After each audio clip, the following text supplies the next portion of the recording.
Hola, ¿cómo estás? Dios te bendiga muchísimo. Estamos comenzando nuestro tiempo devocional. Sí, hoy 8 de abril nos guían las lecturas diarias de John MacArthur y el devocional de hoy se titula Purificado por las pruebas. Y el texto que vamos a leer hoy es Santiago 1, 2 y 3 y dice así: Hermanos míos, tened por sumo gozo cuando os halléis en diversas pruebas, sabiendo que la prueba de vuestra fe produce paciencia.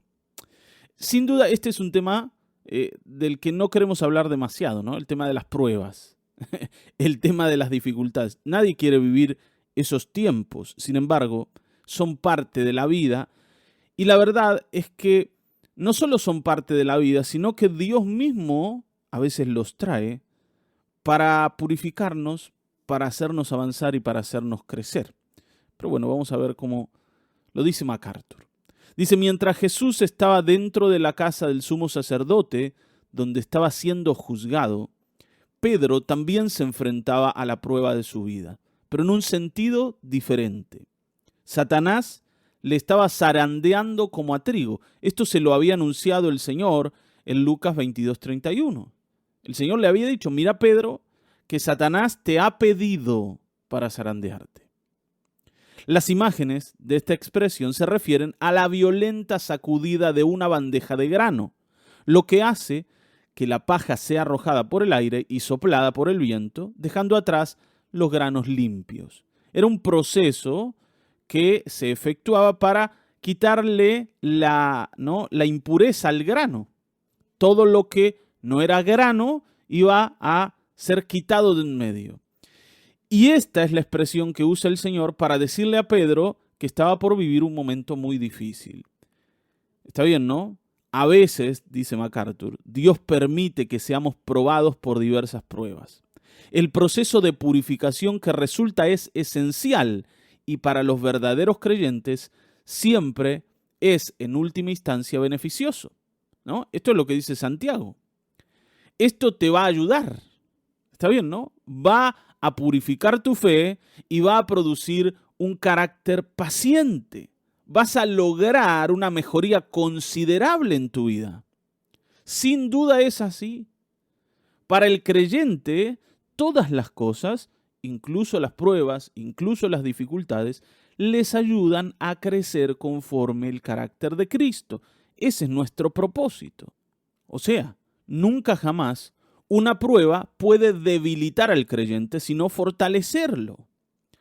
Ahora, pero la violenta sacudida necesaria para el proceso de tamizado es de por sí inquietante y muy a menudo dolorosa. Y esto es así, sin duda. Los creyentes no sufren menos las pruebas que cualquier otra persona. Por supuesto, tenemos herramientas para enfrentarnos a las pruebas. Y no tiene que ver con que las pruebas duelan menos, sino con la seguridad de que la prueba no va a derribarnos porque nuestro Señor está en medio, está al control. Hermanos, ni siquiera la misma muerte puede desanimar a un creyente que sabe que detrás de ella va a ir a la presencia de su Señor. Por tanto, nosotros podemos mirar la vida con esperanza sin importar en qué momento nos encontremos. Está bien, ¿no? Pero vuelvo a decir, esto no hace que duela menos. De hecho, dice MacArthur, en lo que a Pedro se refiere, el dolor del proceso de purificación era más parecido al calor del fuego del crisol de fundición que a la sacudida de una bandeja de trigo. O sea, cuando Pedro tuvo que explicarle a los creyentes a qué se comparaban las pruebas que tenían que enfrentar, les dijo que era más parecido al calor que hay dentro de ese recipiente donde se funde el metal. Y ustedes saben que para fundir metal hace falta mucha temperatura, ¿sí? Mucha temperatura. Años más tarde, dice Pedro, alentaría a otros en medio del fuego purificador, diciendo así: en lo cual vosotros os alegráis, aunque ahora, por un poco de tiempo, si es necesario, tengáis que ser afligidos en diversas pruebas, para que sometida a prueba vuestra fe, mucho más preciosa que el oro, el cual, aunque perecedero se prueba con fuego, sea hallada en alabanza, gloria y honra cuando sea manifestado Jesucristo. ¿Está bien, no? Lo que está diciendo Pedro acá es que las pruebas, los problemas, las dificultades de la vida prueban la fe, como el oro es probado dentro de un crisol y purificado dentro de un crisol. Pedro dice, cuando ustedes se enfrenten a su Señor llegando en las nubes y viniéndolos a buscar, van a tener una fe purificada, sin ningún tipo de escoria. Así que esto nos tiene que alegrar y animar. Está bien, en medio de las pruebas. Nos estamos preparando para recibir a Cristo. Eso es lo que está diciendo Pedro.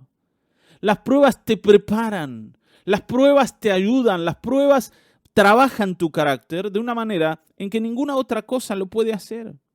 Los tiempos de paz nunca jamás nos van a dar el beneficio que nos da la prueba. Por supuesto, ¿no? Otra vez decimos, es dolorosa y nadie quiere sufrir ese dolor. Pero la verdad es que tenemos que decir que lo necesitamos, ¿sí? Lo necesitamos. Y Pedro lo dice por experiencia propia. Ustedes saben, ¿no? De lo terrible que fue para Pedro esa prueba que el Señor le dijo que Satanás estaba por traer a su vida. Dice, la prueba de Pedro ciertamente purificó su fe, incluso a pesar de su fracaso horrible. No nos olvidemos que Pedro no salió de esa prueba airoso. No es como lo que vemos en el desierto con Jesús cuando fue tentado por el diablo. Nosotros vemos al Señor ahí saliendo victorioso, Satanás huyendo, el Señor alzándose como Señor de todas las cosas y de su propia vida, que no se la permitió manejar a Satanás.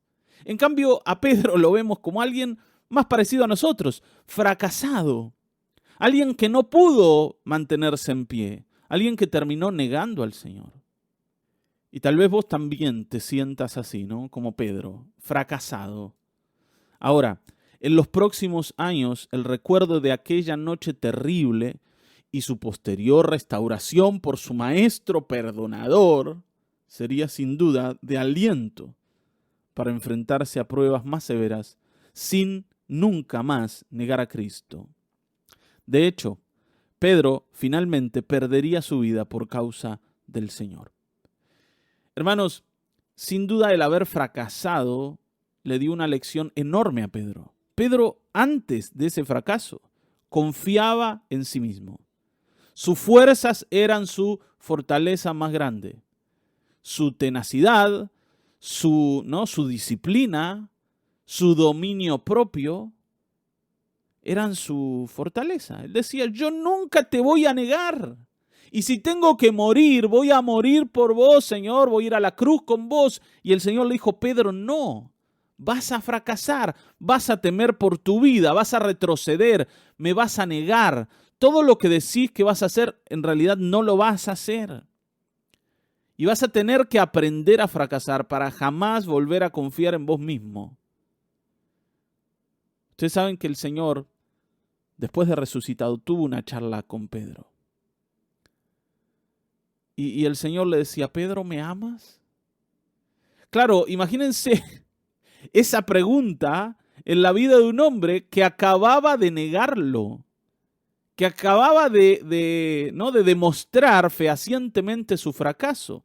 Y cuando Pedro niega a Jesús, Jesús estaba presente. No fue en lo oculto. Ustedes saben que después de haberlo negado 3 veces, el Señor se dio vuelta y lo miró a Pedro, como diciéndole, ¿viste que te dije? ¿Viste que no ibas a poder? Yo tenía razón, Pedro. No sos la persona que pensás que eras. Y ese recuerdo, frente a la pregunta posterior del Señor de, Pedro, ¿me amas? No podía llevar a Pedro a decir, sí, Señor, te amo. Y a volver al viejo hábito de confiar en sí mismo. Y entonces Pedro le dice, Señor, te quiero. ¿Puedo decirte que te amo? Amar es demasiado para un hombre que te acaba de negar. Señor, te quiero. Y el Señor, a pesar de que la respuesta de Pedro no es en el mismo nivel, le dice, bueno, pastorea mis ovejas, encárgate de mi obra, cuida a los míos. ¿No? Y después le vuelve a preguntar, Pedro, ¿me amas? Señor, te quiero, otra vez, pastorea mis corderos. O sea, el Señor le dice, Pedro, que el fracaso no te detenga. Eso es lo que le está diciendo. Que el haber caído no te detenga. Seguí adelante con lo que tenés. Y esto le enseñó a Pedro a que Jesús no estaba esperando sus éxitos, sino su corazón, su disposición. Y aún ese Señor, te quiero, aunque no fuera todo lo que tenía que ser, con el tiempo se convirtió en un te amo, porque Pedro, como dice aquí, entregó su vida por Jesús. Pero tuvo que pasar por la prueba para que su fe fuera purificada y su corazón se sostuviera ya no en sí mismo, sino en la roca que es Cristo. Y nosotros tenemos que pasar por lo mismo. Hermanos, hay cosas en la vida que vienen a quitarnos la confianza que tenemos en lo natural. Hay pruebas que te quitan cosas en las que vos te apoyabas. Y cuando te quitan esas cosas, tenés que agarrarte de Cristo. No hay otra. Cuando ya no tenés apoyo en lo natural, tenés que buscar apoyo en lo celestial. Y Cristo es quien nos sostiene de nuestra mano. Por eso cuando le habla, ¿no?, a Israel diciéndole, gusano de Jacob, ustedes los pocos de Israel, no teman porque yo los ayudo. No teman porque yo los sostengo. Pero te tenés que ver como un gusano. Te tenés que ver, ¿no?, sin posibilidad de agarrarte de nada más que de Cristo. Y ahí es donde te descubrís como alguien, ¿no?, sostenido por el Señor. Amén. Amén. Ahora tengo una pregunta para hacerte. Está bien, ¿no? Y es esta, para que reflexiones. ¿Cómo ha sido probada tu fe durante el transcurrir de los años? ¿Te das cuenta de esas pruebas que están ahí? Que fueron dirigidas a tu fe, para probar tu fe, para probar tu confianza en el Señor. Recordalas, porque allí el Señor comenzó a purificarte. Y va a seguir haciéndolo hasta el día en que Jesucristo aparezca y sea manifestado, como dice el mismo Pedro. Hasta ese día confiamos en que el Señor va a seguir trabajando con nosotros y no nos va a dejar para hacernos a su imagen, construirnos a su imagen. Amén. Yo te mando un saludo grande. El lunes nos vamos a volver a encontrar. Que el Señor te bendiga.